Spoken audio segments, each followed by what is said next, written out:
সবচেয়ে বড় সম্পদ হলো সময়। একবার হারিয়ে গেলে তা আর ফিরে আসে না। তাই সময়কে সঠিকভাবে কাজে লাগানোই বুদ্ধিমানের কাজ।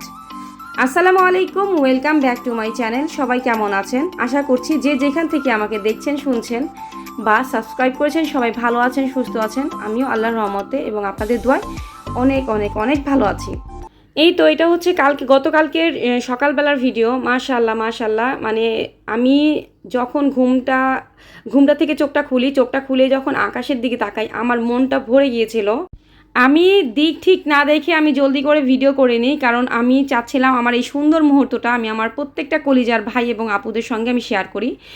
আকাশটা আলহামদুলিল্লাহ, আকাশটা এরকম লাগছিল যে আমি মনে হয় সমুদ্রে আছি, পানির ঢেউ এগুলো। মাশাআল্লাহ মাশাআল্লাহ, এরকম খুব রেয়ার দেখা যায়। আমি যখন এরকম দেখি তখনই ভিডিও করার চেষ্টা করি। আজকে হয়তো আপনাদের সঙ্গে শেয়ার করছি, হয়তো অন্য সময় আমি শেয়ার করতে পারিনি।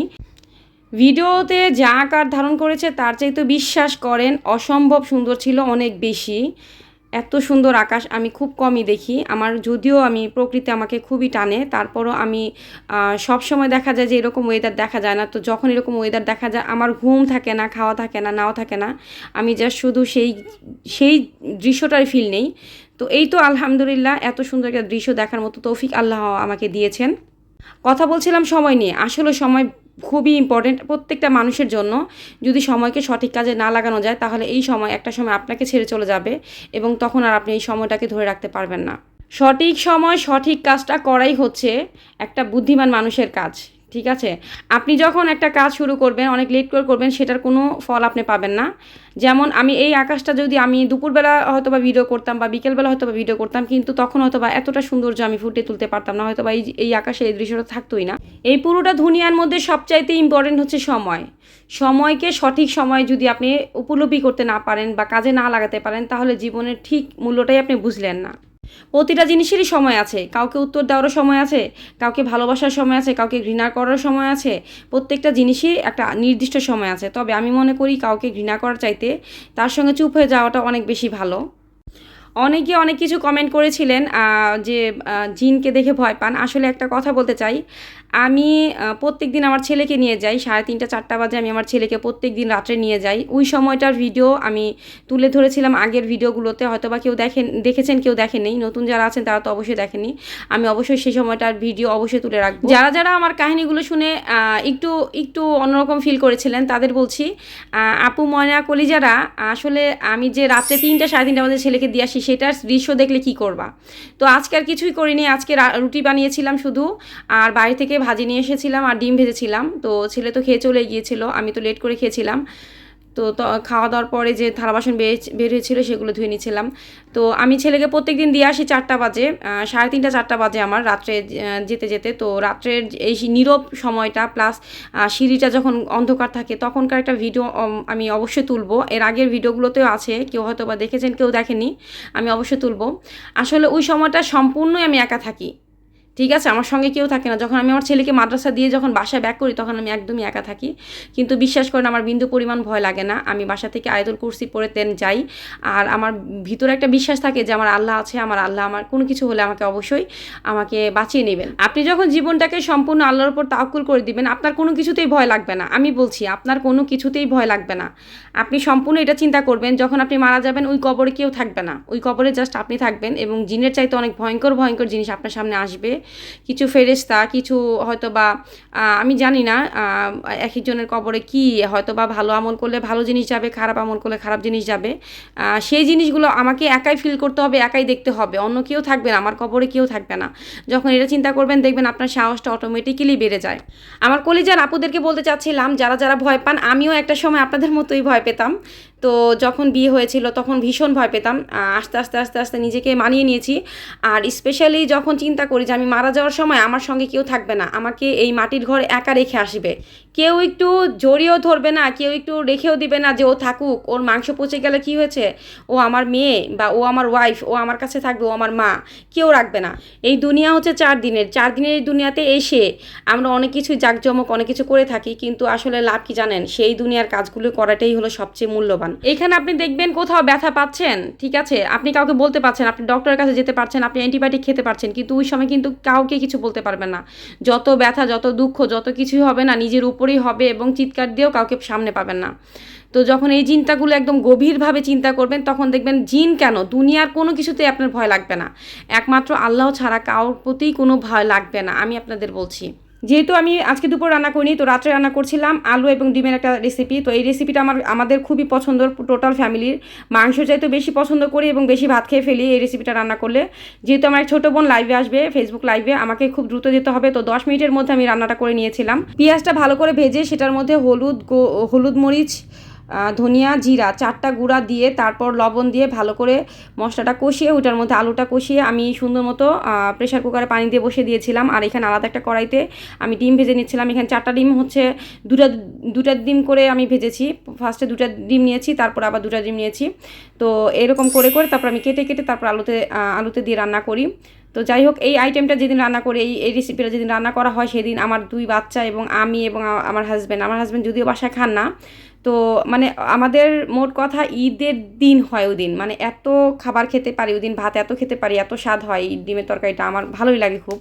আমি জানি না কে কে খেয়েছেন, কে কে খান নাই এখন পর্যন্ত, তবে এটা আসলে খুব স্বাদ। তো যদি আলুটা যদি নরম না হয় তাহলে ভালো লাগে না। তো খুব দ্রুত, যেহেতু আমাকে 10 মিনিটের মধ্যে রান্না করতে হবে, তো আমি প্রেশার কুকারে আমি আলুটা বসিয়ে দিয়েছিলাম আর এখানে ডিম ভেজে নিয়েছিলাম। আমার কাছে সময় ছিল মাত্র 15 মিনিট। আমার ওই ছোটো বোনটা লাইভে আসবে, আমার ওকে জয়েন করতেই হবে, আমার আরেকটা কলিজার টুকরা ছোটো বোন ওটা।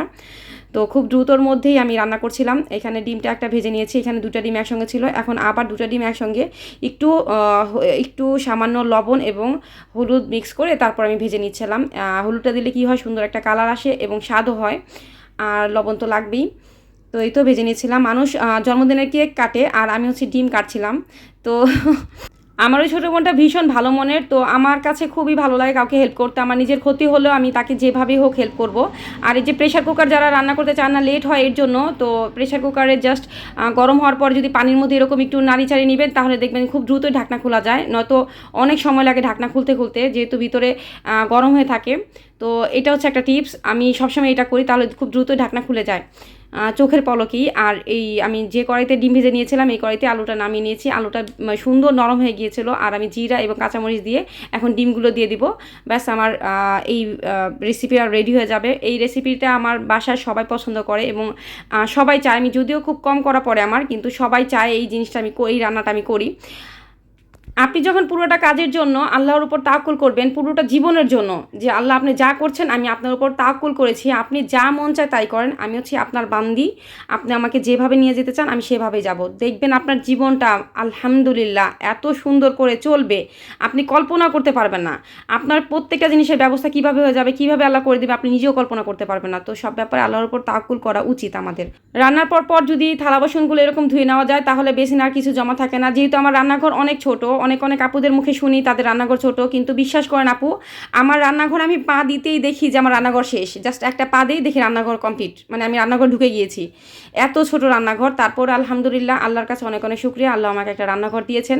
আমি এই ছোট্ট রান্নাঘরে খুব টিপটাপ করে নিজেকে গুছিয়ে নেওয়ার চেষ্টা করি সবসময়, যাতে প্রত্যেকটা জিনিস ঠিক জায়গা মতো থাকে, তাহলে আমার কাজ করতে খুব সুবিধা হয়। আমি মনে করি জায়গা ছোট হলেও যদি আপনি পরিপাটিভাবে প্রত্যেকটা জিনিস গুছিয়ে রাখতে পারেন তাহলে ছোট জিনিসটাও, ছোট অংশটাও, ছোট জায়গাটাও আপনার জীবনে খুব বড় একটা ভূমিকা পালন করবে। আমার কাছে ঠিক তেমনই মনে হয়। কেউ বলবেন হয়তো আমি বাসা কেন চেঞ্জ করছি না, আমার বাসাটা ছোট।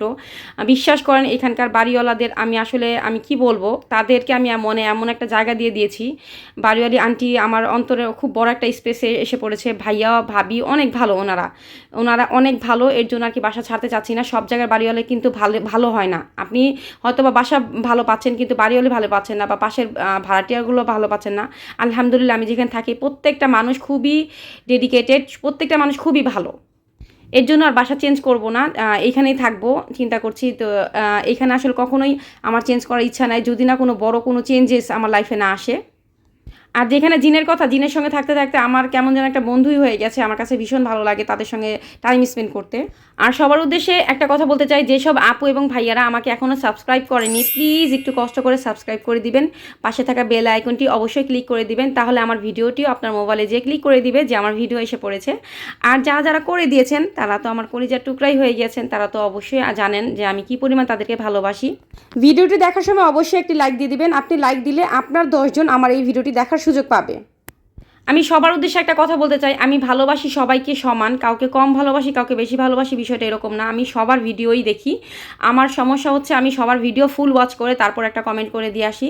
এর জন্য অথবা কারো ভিডিও দেখতে লেট হয়ে যায়, প্লিজ কোনো আপু বা ভাইয়ারা লেট হওয়ার জন্য আমাকে কখনোই কোনো খারাপভাবে নেবেন না। কিন্তু আমি যাব অবশ্যই, আপনাদের ভিডিও সবারটাই দেখি আমি। আজকে না দেখতে পারে কালকে দেখি, কিন্তু দেখি অবশ্যই, এটা সত্য। আর যাদেরটা দেখি না তারা প্লিজ একটু বুঝে নেবেন, যেহেতু আমি অনেকগুলো আপুর ভিডিও দেখি, ফুল ওয়াচ করি, একটু সময়ের একটা ব্যাপার থাকে। আমি দেখা যায় কোনো একটা কাজ করছি, তারপর আমি ভিডিওটা অন করে রেখে সামনে রেখে তারপরে ভিডিওটা দেখতে থাকি, কমেন্টও করতে থাকি। মানে আমি এরকম একটা সিচুয়েশনে থাকি, নিজেকে সবসময় ব্যস্ত রাখার চেষ্টা করি। আমি মনে করি যাকে ভালোবাসি তাকে যদি পুরোটা দিয়েই না ভালোবাসতে পারলাম তাহলে কি ভালোবাসলাম। এর জন্য সত্যি কথা, যারা আমি যাদেরকে কমেন্ট করি তারা অবশ্যই জানেন আমি ফুল ওয়াচ করে তারপর ভিডিও দেখে একটা সুন্দর একটা কমেন্ট করে দিয়ে আসি, যাতে তার পুরোটা দিন যাতে ভালো যায়। আরেকটা ভিডিও বানানোর জন্য যাতে তার ভিতরে একটা উৎসাহ আসে, যে একটা সুন্দর কমেন্টের মাধ্যমে। সুন্দর কমেন্ট মানে এখানে শুধু জাস্ট কমেন্ট বিষয়টা এরকম না, সুন্দর কমেন্ট একটা মানুষের সারাটা দিন ভালো করে দিতে পারে, একটা ভালো মন, একটা খারাপ শরীর ভালো করে দিতে পারে। এর জন্য আমি জাস্ট একটা সুন্দর কমেন্ট করি, আমার অন্তর থেকে যা আসে সেগুলোই আমি জাস্ট লিখে দিই। যেসব আপু এবং ভাইয়েরা আমাকে সাপোর্ট করছেন, আমার ভিডিও দেখছেন, আমি সত্যি তাদের ইম্পর্টেন্ট সময় আমাকে দেওয়ার জন্য আমি সত্যি মন থেকে অনেক কৃতজ্ঞ। আমি নিজেই অবাক হয়ে যাই, আপনারা আপনাদের ইম্পর্টেন্ট সময়গুলো থেকে আমাকে কিছুটা সময় দিয়ে আমাকে আসলেও বাধিত করছেন। মনের এক কোণে আপনাদের জায়গা দিয়ে দিয়েছি, যদি পরিবারের পরে যদি কাউকে ভালোবাসা যায়, সকলের জন্য সেই ভালোবাসাটা আমি বরাদ্দ করে দিয়েছি। আমি হয়তো বা চাইলে ফুল ওয়াচ নাও করতে পারতাম, এক একটা ভিডিও হালকা পাতলা দেখে আমি কমেন্ট করে দিয়ে আসতে পারতাম, কিন্তু আমি চিন্তা করি আপনি না দেখলেও আল্লাহ দেখছে, আর আমি যেহেতু ফুল ওয়াচ করছি আল্লাহ দেখছে, এর জন্য আল্লাহ আমাকে অবশ্যই সাহায্য করবেন। মুসলমান হওয়ার কারণে আমাদের নামাজ পড়াটা ফরজ, তো সবাই নামাজ পড়বেন, ভালো থাকবেন, সুস্থ থাকবেন। আসসালামু আলাইকুম।